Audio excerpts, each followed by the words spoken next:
What's poppin', guys? Got another edition of your NXT here on bodyslam.net. You want to do this? Hey, I don't care. We can do it whatever way. It doesn't matter to me. You got the boy throwback here, or if Bad Blood keeps calling it, he's trying to have me change my hands to Big Daddy Throwback. I'm like, yeah, no, that ain't gonna work. Big Daddy Throwback. I'm down with that. And you've got one of the most amazing editors here on Body Slam. You've got the man himself, Mr. Jameis. The Jameis. Amazing.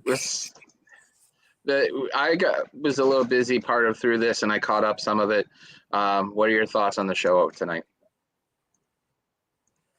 I thought it was okay. It wasn't my favorite show. There was stuff I liked. There was stuff I didn't like, which tends to be mean it's an NXT show, of course. But the Zoe Stark promo, I liked some of the content. I wasn't necessarily fond of the delivery. The Roxy promo was weird, but I really liked the Alundra Blaze stuff. The Fabian Eichner match was really solid. With Chase U, it literally that was probably what carried them for the show for the matches for the most part. That was really good. The Jordan Devlin segment was interesting. There was stuff to like, but it wasn't my favorite show. Honestly, from the point I caught all the way up to the end, it wasn't really the best NXT show you could get. I think we'll be getting from this point on a lot better with the changes that they're going to be making.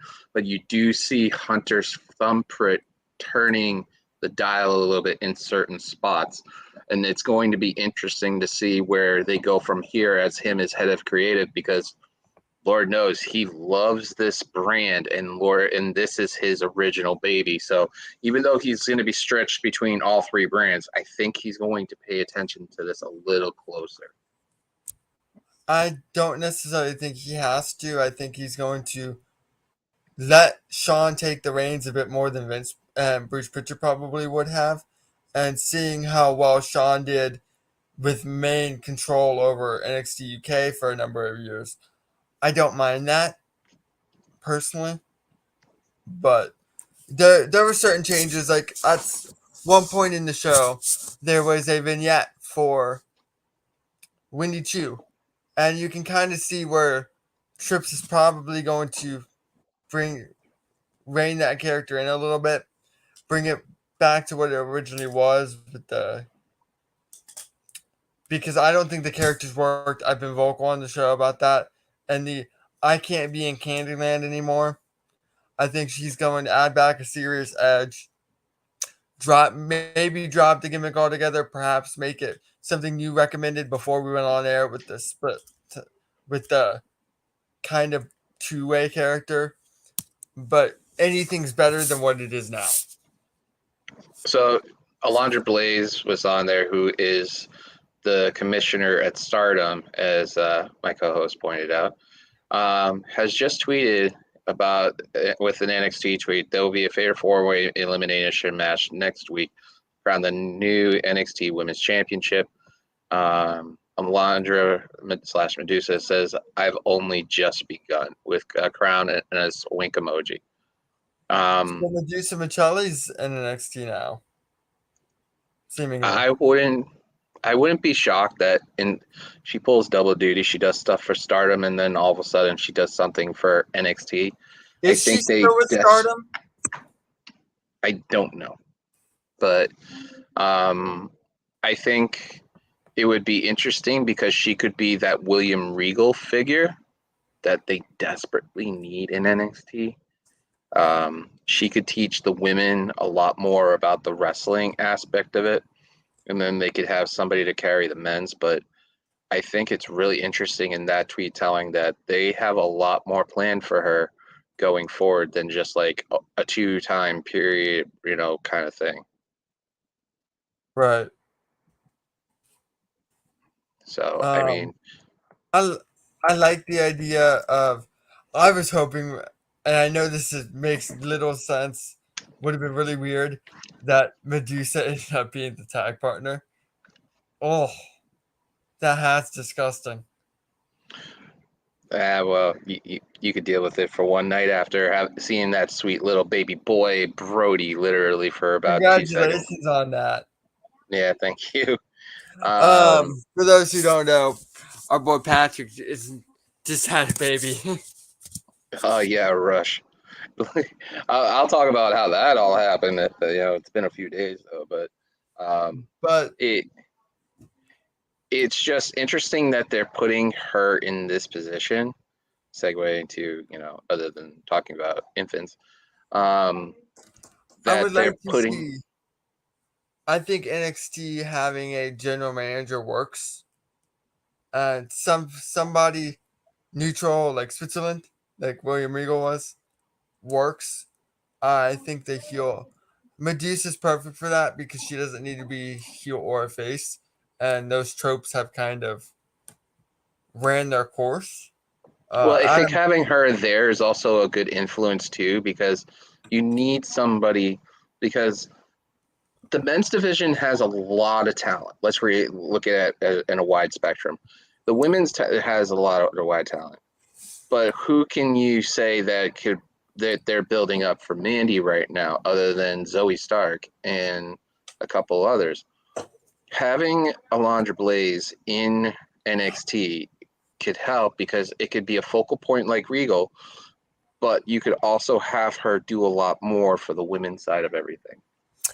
a lot of the women, well, men too, are also green, and having somebody like Medusa Michelli backstage working with them can only benefit the women's division as well from a work rate standpoint, which help them develop in ring, help them develop their character, and that's what NXT is here for. That's the purpose it serves. I also like the idea of We could do it tomorrow. mute yourself for a second, Patrick. Yeah, Um, but I really like the idea of Medusa in that regard. I think it's perfect for what they need out of the women's division. You need somebody, and also you have people like Sarai, people like Io Shirai. Um, Reports are that Io Shirai is really struggling being away from home. I don't know. I, Obviously, I can't speak towards that because I don't know where I haven't spoken to her, and I'm just going by reports. So take that for what it's worth. But somebody like Saray may also have the same struggles. Medusa Michelli's been there and been in those situations and knows how to get through them. So having I somebody think who worked internationally for so long backstage helping people reacclimate themselves to a different spectrum, different culture may really be beneficial for those women too in terms of life experience. I'll go grab my. honestly, it like you said, it's a good thing. But I also can see like I've been seeing certain things, but I'm not 100% sure. So don't quote me on all this. There's been some reports. I think I'm not 100% sure that certain talent outside of WWE have been asked if they thought that they would still be in WWE if Hunter got his this role he has earlier. I won't be shocked that some of the talent that they used to have are reaching out to him saying they want to come back. Dakota Kai is the first one that came to mind for me. And I won't be surprised if Johnny they put Gargano. I wouldn't be surprised if he reaches out to Soraya and be like, I need you here. Let's say Alondra doesn't want the GM position. They have her already done that with the SmackDown. She'd be a perfect Oh, fit to Paige. do that. I was trying to figure Yeah, out who you were talking about. I'm sorry. yeah. They she would be a perfect fit in there to help run that system, and also because she has the training background and she also has the experience teaching people, because people forget her family owns a promotion in Britain, and literally she and her family were teaching people how to do this as a living, and it would be the perfect fit. She could be sitting there teaching people how to do stuff instead of saying she could turn them down. She makes a ton of money on Twitch. She's one of the top tier people on streamers on Twitch. I wonder But if it would that's one make thing more I haven't sense that seen some of these people much come discourse back about. and That's something I haven't seen much discourse about with the regime changes. I wonder if we start seeing more relaxed rules and regulations on things like Twitch now that the old man, for I lack believe of a better so. term, bit the dust. I believe so, considering the cameos. I mean, look at NXT. They just added Grayson Waller on cameo. They have Carmelo Hayes on there and stuff, and the prices for some of the main roster are freaking astonishing. And the NXT people are reasonable. Like Carmelo Hayes for a cameo, if anybody looks at it, it's like $60. Grayson Waller's 30. I mean, it's interesting because they're allowing certain aspects of this, but with Hunter, I think creative wise, it's going to make their voices heard. I think with the black and gold, a lot of the stuff that Hunter was doing, he was asking some of the talent they're using. Like if you see the background of Brooklyn, the NXT Brooklyn and stuff, he was talking to Mercedes and Pam about which way they wanted the matches to go and how it to flow and stuff, and he gave their input and stuff. They let them be very creative and upfront and all that stuff and develop their characters away. And I think going forward in NXT, that old way of the system, not the black and gold system, is going to be infused with the newer crew that they have for talent. I won't be shocked if you see Alba Fire turn back to Kaylee Ray after a certain point and just let her be who she really is. I mean, it's also depends on certain aspects. Like with Io, are they going to keep her and let her do what Kyrie's doing and let her perform in Japan and give that bridge between Stardom and New Japan, or different other Asia / European aspects of where she can go on that side of the world to be a representative and wrestle and still bring the WWE and try to maybe consider, a forbidden door aspect of it in NXT? Or do you, let some of these people go and go from there? We know Triple H historically isn't against bringing in other performers in for a one-off, considering he brought in Jushin Liger for a one-off at Tyler Breeze. I mean, Granted, that was years ago. I won't be shocked, right? And this would be perfectly fine with me if we see Impact representative with a former NXT person that probably they thought highly of, but Vince didn't. I wouldn't be surprised if you see Deonna Purrazzo making an appearance on an NXT show representing Impact as a champion or some sort, going against Mandy. I mean, not just for a one-off match to prove who's the best of the best, but I mean, we're not reporting that, by the way. No, it's just our spitballing ideas. I mean, or you could have Jordan Grace go against, somebody. It would be really interesting how things are. But get back to the show. Oh, Drew, man. Hold on, I gotta go put that comment back up because I missed what it said. We're considering this shirt. Okay, so I'm not the biggest Toxic Attraction fan. I've been vocal about that on the show. But years ago, I was a huge Mandy Rose fan. And then I didn't wear the shirt for like 2 years. And then I became a host of an NXT show. And I realized I only own one shirt of a person on the roster. So that's why I wear this Roman shirt. What? I own an Edge and a Roman shirt, and the onesie I want to get Brody, it says "Acknowledge me." Oh, I own like 300 wrestling shirts. I meant specifically on NXT every week currently. Yeah. Like of the current NXT roster, I only own one shirt for anybody, and it's a main roster shirt. Me too, Drew. Me too. You know that I own probably, no joke, around 300. So when the Inner Circle did that shirt giveaway, years ago on AEW television, and they went in the truck, and Ortiz was like, "Man, that's a lot of shirts." I clipped that, and I still use that meme from time to time. I But only own 2. I own more hats and jerseys than anything. So, but it would make sense, like if you decided to bring somebody from the outside and make it a huge thing. Jordan Grace versus Mandy Rose, that would be great.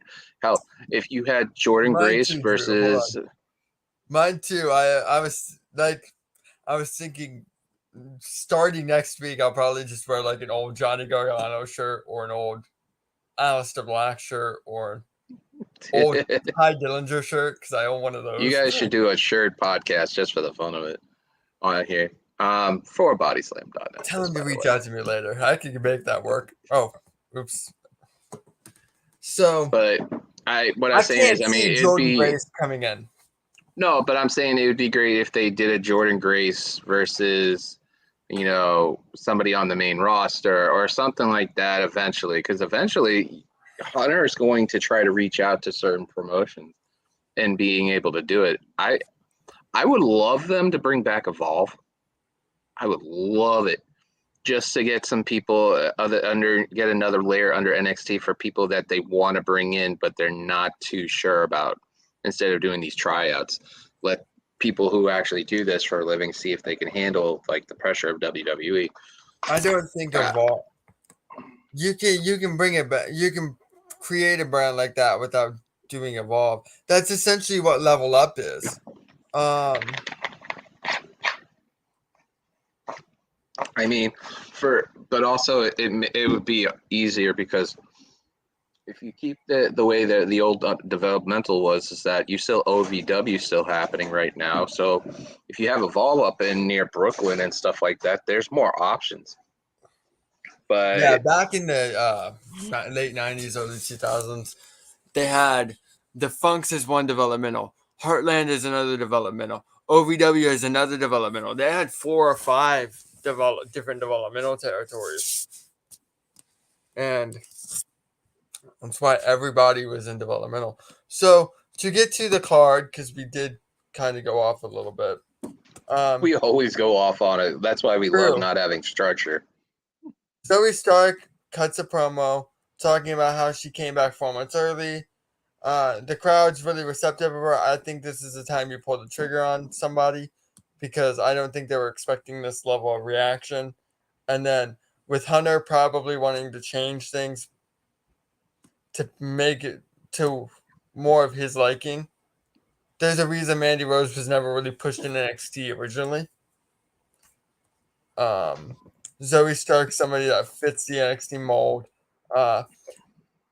They confirmed their match for 3 weeks from now at NXT Heatwave, whatever that is, and then that sets up a match between her and Prisha Kelly later in the night. Grayson Waller defeats Wes Lee. Solid match. Nothing really more to say about that. It was just like a show off, but Waller's good at points. And we've talked about this. Cool things, but he's not a good worker. Does that make sense? He's not fully there yet, and I think in a year or so he might be close enough.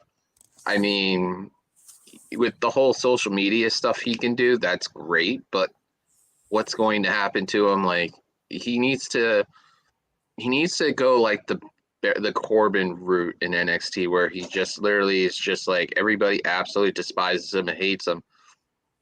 But he needs to not like think it's ha funny kind of thing. He needs to turn that serious dial up a little bit. And right now it just seems like everything's a joke. The next match on the card, Zion Quinn versus Apollo Crews. This was an awkward match to me. There was a certain point in the match where Apollo Crews goes for a crossbody. Zion Quinn looks like he's trying to catch him and loses his footing. And then gets right back up. So he gets delivered the move. And then he's right back on offense with literally not touching the guy. It's like, I'm not touching you. It's I'm sorry. It's I like don't a think little he's kid better thing. footwork because footwork you're not footwork's the mark of a good worker because hey, losing your balance while you're lifting guys is never a good thing. I mean, the But character setup the, is there. It's the just the smoothest presence and workers the always work. have good footwork. And Exactly. And what I was saying is that the character and the idea of him, who they want him to be, is there. It's just he needs to work on the basics first before he walks.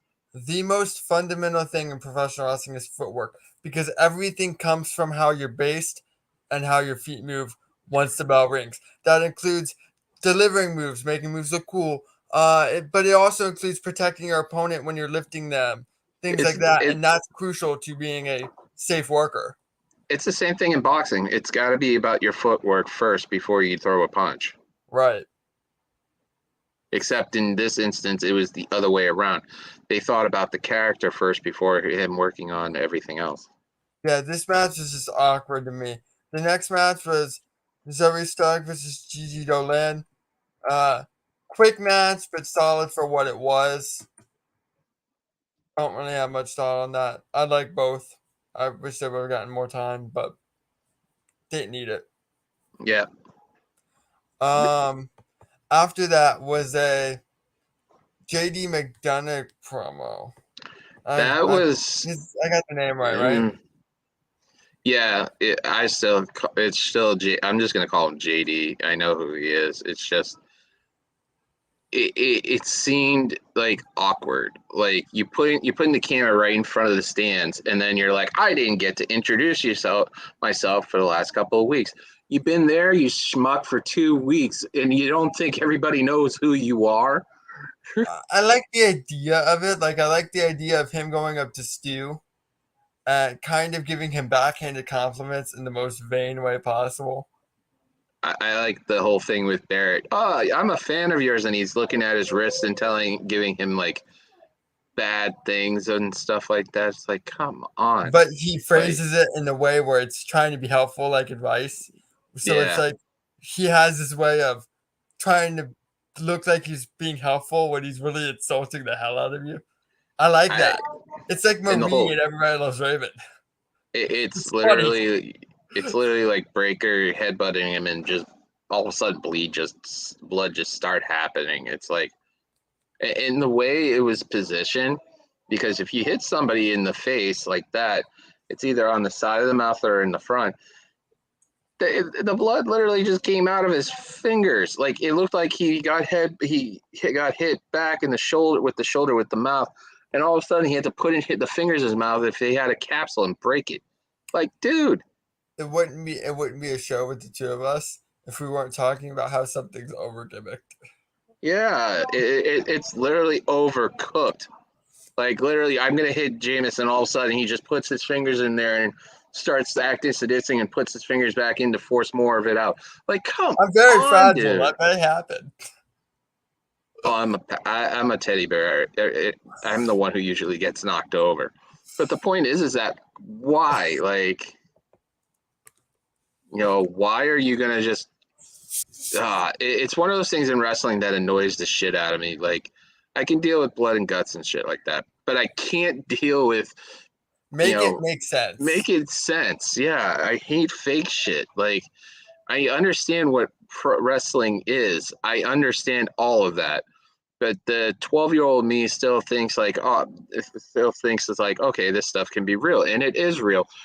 But the problem is that if you're gonna have to do something to force something to come out, let it make sense. Like mist, you break the castle and you spit it out. That makes sense because you're forcing in something that's out while breathing, like water and stuff. This, you're putting your fingers in your mouth to break something because it's probably not going to break, and you're literally just be like looking like it didn't make sense to me, and it's just a stupid thing. It was hacky. It literally wasn't even hacky. It was just very disappointing. Like, it's like literally you just hitting yourself in the face and realize, okay, well, I'm awake, but why was I doing that? Next up Like I'll is do that to me just to get my head rattled and make me go. Like, like that. yeah, but you're getting hit in the shoulder and you're falling back, and then you're putting your mouth in, like, and then he hit you shoulder to shoulder, and I get the purpose of this, but it was just like that whole segment in the ring. It was so awkward and so unuseful. And then you're going to say, we'll make it official next week. Like, you're just basically making it official now, you dick. Yeah, next on the card. I'm sorry, but I that's the shit that annoys the fuck out of me. Like, you're going to go, It's Patrick. capsule. Do you know what would annoy me if I were a pro wrestler? What? Wrestling afraid in to a ask. sweatshirt. Oh. Much like Andre Chase does in our next match against Giovanni Vinci. I will say this much: for a guy that wrestles in a sweater, this match was pretty good. Oh no, the match was excellent. But I was thinking the entire match, I would hate wrestling in that garb. There's a lot of other things people wrestle in that's even worse than that. Right. The match was fun. Him trying to get the power bomb off, Chase trying to get that off, and then There was a really cool spot here where he goes for a blockbuster and he's caught he gets into caught. Yeah, kind of a brain buster. modified. Yeah, it looked like he was being protective a little bit because the blockbuster he was trying to do overshot maybe a couple inches. But it was I think it awesome made to it look see. better because Yeah. in pro wrestling, when everything looks pretty, it kind of ruins that suspension of disbelief a little bit. It's not even that it was supposed to look pretty. It's just it was one of those spots that made sense. You're trying to make a move and the counter happened midair. It's like an RKO, like the Evan Board RKO. That wasn't if it was planned in theory, that's fine in theory, but hitting it and executing it are two different things, and that Right. is like, to me, one of the best RKOs that Orton has ever done in his career. It's So my like favorite this, personally. so with this, it was almost like, he went for the blockbuster and got caught up and got into the brain buster. It was just like he caught him and got him in there quick. But it was a really good thing. So, Fabian Eichner, Giovanni Vinci, pardon me, wins the match.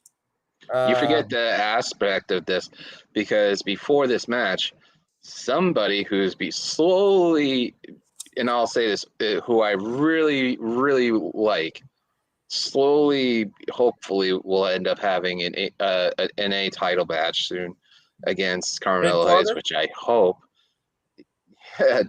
No, I'm talking about Nathan Frazier. Yeah, Ben Carter. I just couldn't think of his NXT name. Yeah, Nathan Frazier made his presence known after the match too. So, I mean, I'm looking forward to that. Yeah, I like Nathan Frazier. Next, Ariana Grace versus Indy Hartwell. Not much to talk about here. Indy wins following a big boot. Yeah. They're trying to figure out what to do with Indy, and if Hunter brings people back, I won't be shocked if, like, I know people say that Candice and Johnny will be gone for a long period of time, but I won't be shocked that at some point they bring Candice back and you have that Indy Candice match to make things a lot more efficient. I mean, I wouldn't be surprised if, they bring Shaw back in and put him back as Dexter Loomis and stuff. There's certain things they could do that with this regime now in check that people wonder what it'd be like. It would be very interesting. I would love to see, Nikita Lyons versus, Candice LeRae, or, there's so many other people that they could put her against and stuff. hell, bring Mercedes Martinez if they do a Forbidden Door and they do something with ROH, which is probably not likely, but I Not know likely I'm whatsoever. hyped up on the possibilities now. It's like this is an Do you want to talk NXT. about ROH real quick, Patrick? Before we No, I continue don't on? want to talk about ROH real quick. I want to talk about the possibilities of all these other companies doing stuff with WWE and NXT, especially since Maybe we're on that's a topic NXT. you and I go cover on a Wicked Crazy Pinfalls edition. We'll be talking about ROH for a little while. There's a lot of meat on that bone. For sure. You can watch Body Sam's ROH podcast every Monday at 3 Eastern with Kyle Sparks and Kylie Fuller. They have a very neat producer. He seems cool. Um, but I kind of like just went I'm full kind of Mr. Roper breaking that for the wall. yeah. I kind of like okay, Deadpool. I just literally want to be like excited about the opportunities. I mean, we could have some people from the Black and Gold that are on main roster come down for a while and stuff like that, like they were doing. But it would be ones that Hunter would deem that would make sense, and Hunter and Bobby Sean. Roode, Oh, that would make sense. Shinsuke Nakamura, the people who really aren't doing much right now. I would love to see like Bailey just come back on a one-off like they did with AJ and just do something. Or That should be the first opponent if Zoe Stark beats Mandy Rose. so I mean, there could be so many other things. I mean, there's so many names out there too that are not people are talking about that probably are like really hyped up for it. I mean, And in the main event, I know you have a lot more to say about this than I do.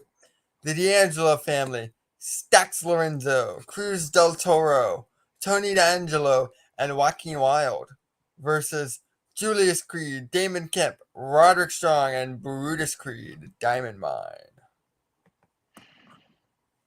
predictable. All I gotta say, Very. it was very predictable. I love the enthusiasm in the promos and stuff like that from Diamond Mine. Strong seems like he's interested now doing stuff in NXT compared to being disinterested after everything of asking for his release and stuff. Um, in that promo, it seemed like his body language was trying to be positive and upbeat. That's my take, but I can honestly tell you from perspective, it's just like you know you could see again Hunter's little fingerprints here and there and stuff like that. I would love to see what they have planned for Strong because I don't think Strong has faced Breaker yet. And I think that's the last cog on the black and gold train that Breaker has in order to go against. Don't quote me on that. It's a thought, but it would make perfect sense to have after, JD, which is Jordan Devlin. I don't care for name changes, but it would make perfect sense to me that you pull that trigger to have Strong and Breaker in a match and see where you can do this. You can do a series of matches with that or whatnot. I know a lot of people are not fans of it, but there's a lot of things you could do because he, out of the former Undisputed members, was the only one other than I think Bobby Fish, right? Yeah, Cole and O'Reilly were the ones going back and forth trying to get the NXT title. Fish and Strong never really had a straight shot in singles again for the title that I'm fully aware of. But it would make an interesting thing for Breaker versus Strong, and then you could figure where to go from there. Yeah, I'm not against the idea. For reference, Roderick Strong has never challenged for the NXT Championship in any capacity. Yeah, so it So, would make perfect sense because if it seems like they did Grimes, they did Ciampa, and now you have Strong, who's like the leftover from Black and Gold for men's for the most part. I mean, it would make perfect sense if you're going to put opponents in between for Breaker until you decide to pull the trigger between Breaker and Hayes. yeah, I'm not against it. I really don't have much to say about that match. I was on here chatting with you about That says it life all. more than but just with on in the background before we went on air. So, anything you want to talk about? Because that's the show this week. It was for me. This week's was just like, it was kind of one of those things, like a filler episode on Dragon Ball. It's as bad as it, or of your favorite show. It was just there. Or It's just like to they had pass along some supernatural in stories. between whatever big demon they were hunting, Azazel, Lilith, Crowley, or whoever it was that season. They would have Monster of the Week episodes that really didn't enhance the Yeah, pretty story at all much. to fill Pretty 22 much. episodes of a season. I think the big announcement of the NXT tag titles, the women's tag titles, with that one match, that seems that it has makings of something great. I think in that match it'll end up with the Toxic Attraction, but I think it's going to be. I'm still going to call her Catanzaro and Carter instead of Katana. So, jeez, these names. I think that you pull the trigger on Carter and Catanzaro actually having the titles. Yeah, why don't you give Katana's team a chance? Here's the new hashtag right there. But that way you pull the trigger on that, and then you could start something with Toxic Attraction, or you could just pull the trigger and get rid of the belt after Zoe's done, and have all three of them go up to the main roster at some point. Raw could really use them, but no. There's about 10 minutes left till the top of the hour. Do you want to just talk about random stuff for the last couple minutes? So I want to save the ROH stuff mainly because it was one of those things that I honestly personally thought I would never get to watch a wrestling show ever again live, and this was a huge test for me, and I passed it. I literally was shocked. Not that the ROH show, but I was literally shocked that I passed, with the whole epilepsy thing with Flying Colors. So I want to get more in depth in. Yeah, I'm gonna go more in depth with Tom Talks Rubbish tomorrow, and when that will be airing on Thursday night for Wicked Crazy Pinfalls and stuff about the ROH show and his take on the Forbidden Door and now WWE and all that stuff. There's What's not it like really being much a to talk. dad? Huh? What's it like being a dad? Oh God, it's the greatest thing in the world. I mean, it's different when Overwhelmed yet? a little bit. You're very overwhelmed, but it's different when you're with somebody that has kids, but then to have your own with them, it's an amazing thing. It really is. I am very blessed. I mean, I have 3 other kids that are hers that are amazing. Lily is a godsend, and Patrick and John also. But I love all 3 of them to death, and like they're my own. But Brody is a different animal, and he came, to quote a line from Miley Cyrus, he came in like a wrecking ball, and If he that was. video didn't exist, that song would not be hated. But Yeah, but the thing is that it was very unexpected. He was really early.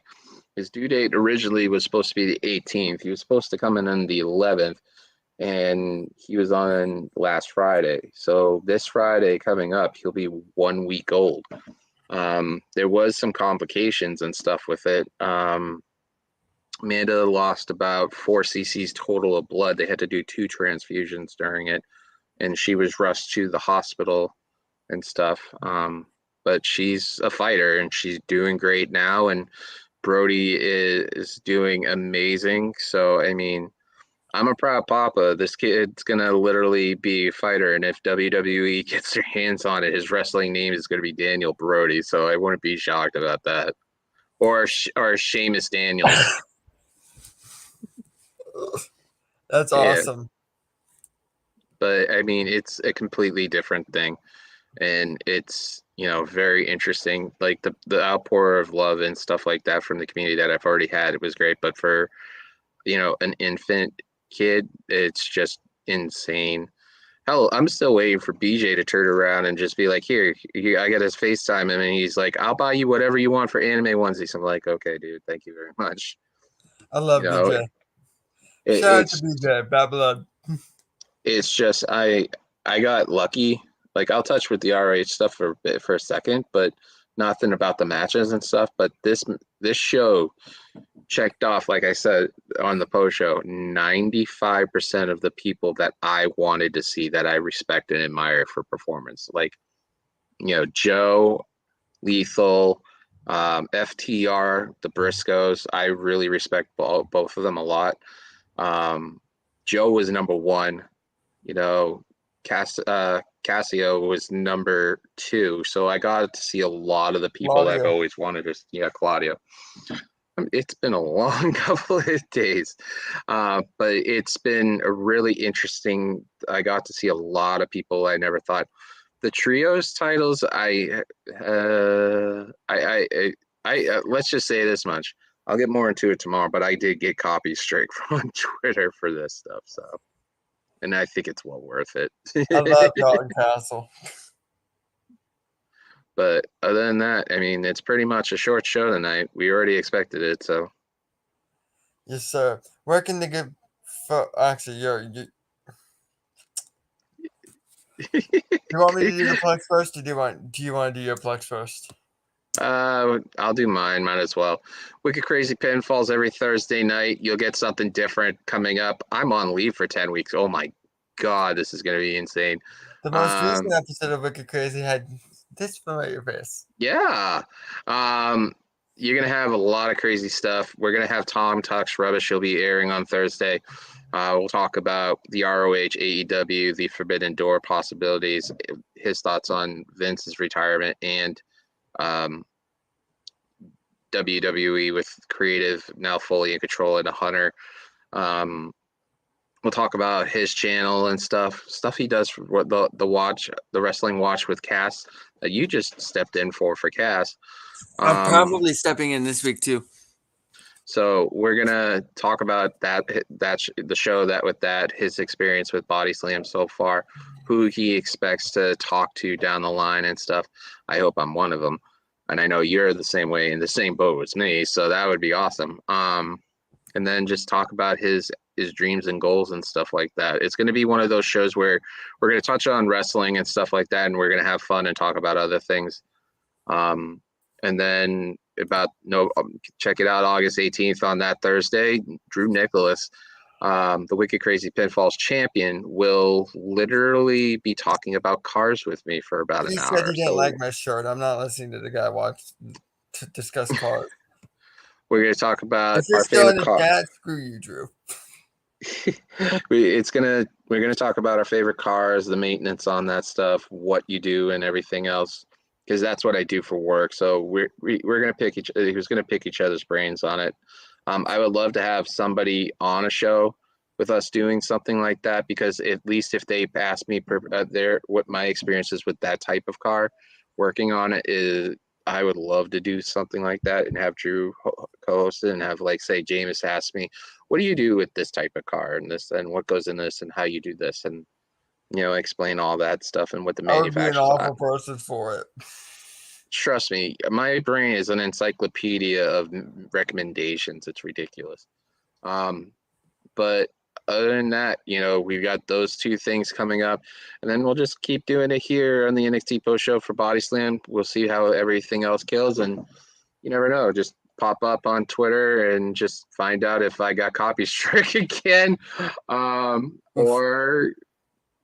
better yet, youtube.com/throwback27, or the Twitch is throwback978. So comment, like, and subscribe, and do all those things. I mean, you might actually see my son on there, me feeding him and holding him while doing that stuff, but I ain't gonna change a diaper on air. I'll say that much. Dear God, I hope not.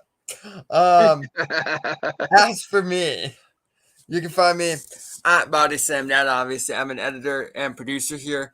I do this My co-host is terrific. The show I have to watch is not. We'll go with terrific. I do this terrific show every week. Gotta build it up. Immediately following NXT, I do the Excellently Executed podcast with Corey Brennan on our lead news writer. On Body Sam's YouTube channel, I do a lot of different things. I was recently on an episode of Retro Review with Five for Select's Rob Wilkins, where we broke down SummerSlam 1991 with the upcoming SummerSlam coming up. Just yesterday, just today, a show aired where I hopped in on Wrestle Watch with Tom, the aforementioned legendary Tom, filling in for Cassidy, our editor in chief. We hope you feel better, Cass, whenever you listen to this. And we discussed Ricky Steamboat and Ric Flair's Chi-Town Rumble, the first of the three from the 1989 trilogy. Very fun show.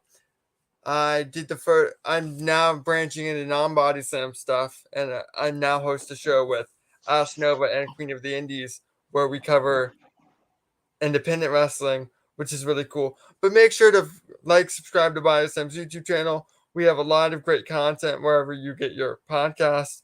We have Indeed with Righteous Reg and Mike Hamley. They do sensational work.